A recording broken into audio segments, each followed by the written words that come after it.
জনাব তারেক রহমান যখন অসুস্থ ছিলেন, যখন পিজি হসপিটাল থেকে তাকে ইউকের উদ্দেশ্যে বিমানবন্দরে নিয়ে যাওয়া হয়েছিল, তখন আমি সেই অ্যাম্বুলেন্সে থাকার সুযোগ পেয়েছিলাম। মাননীয় স্পিকার, আমি তার শরীরের অবস্থা দেখেছি। যখন ভিআইপি লাউঞ্জে তাকে একটি সোফার উপরে শোয়ে রাখা হয়েছিল, তখন আমি তার শরীরের অবস্থা দেখেছি, আমি তার চোখের পানি দেখেছি। জনাব তারেক রহমান বাংলাদেশ ছেড়ে যেতে চান নাই, তাকে জোর করে বাংলাদেশ থেকে পাঠানো হয়েছিল। মাননীয় স্পিকার, বক্তব্য দেওয়ার সুযোগ করে দেওয়ার জন্য আপনাকে ধন্যবাদ।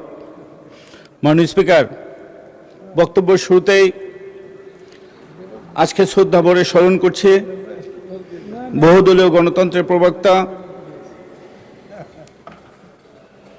শহীদ প্রেসিডেন্ট জিয়াউর রহমানকে। শ্রদ্ধা ভরে স্মরণ করছি যার ভালোবাসায়, যার স্নেহে দীর্ঘদিন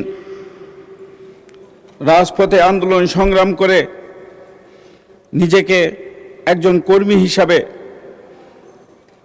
বাংলাদেশে জাতীয়তাবাদী দলের এবং বাংলাদেশের মানুষের মধ্যে নাম লেখাতে পেরেছি। সেই আমার প্রিয় নেত্রী দেশনেত্রী বেগম খালেদা জিয়াকে।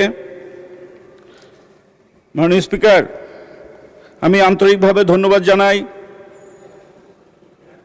মাননীয় প্রধানমন্ত্রীকে, ধন্যবাদ জানাই মাননীয় অর্থমন্ত্রীকে। বিশ্ব অর্থনীতি যখন অনিশ্চয়তার মধ্যে দিয়ে অতিক্রম করছে এবং উন্নয়নশীল দেশগুলো বহুমাত্রিক অর্থনৈতিক চাপ মোকাবিলা করছে, তখন এই বাস্তবতায় প্রণীত 2026-2027 অর্থ বছরের বাজেট শুধু একটি আর্থিক দলিল নয়, এটি আগামী বাংলাদেশের উন্নয়ন ও অগ্রগতির একটি সুদূর প্রসারী রূপরেখা। মাননীয় স্পিকার,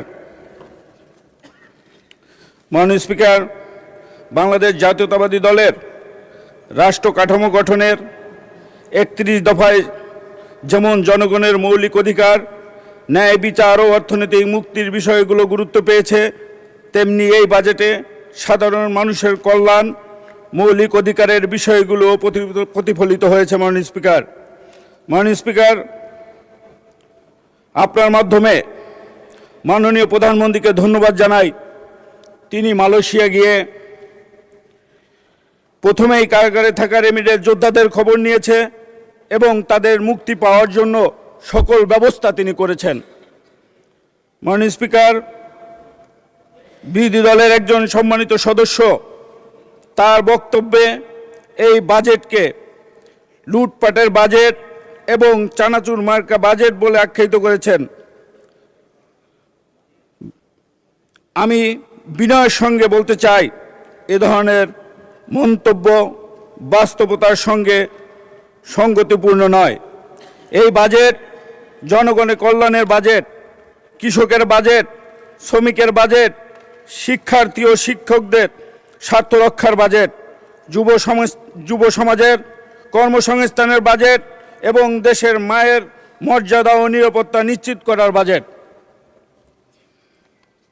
মাননীয় স্পিকার, যারা বাজেটের মৌলিক কাঠামো, লক্ষ্য ও দর্শন সম্পর্কে সম্যক ধারণা রাখেন, তারা নিশ্চিত উপলব্ধি করবেন যে এই বাজেটের মূল লক্ষ্য জনগণের জীবন মান উন্নয়ন এবং একটি টেকসই অর্থনৈতিক ভিত্তি নির্মাণ।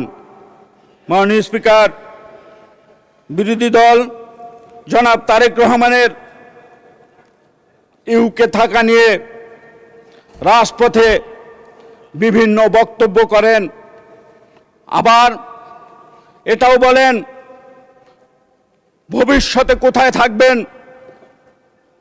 সেই জায়গা ঠিক করবেন।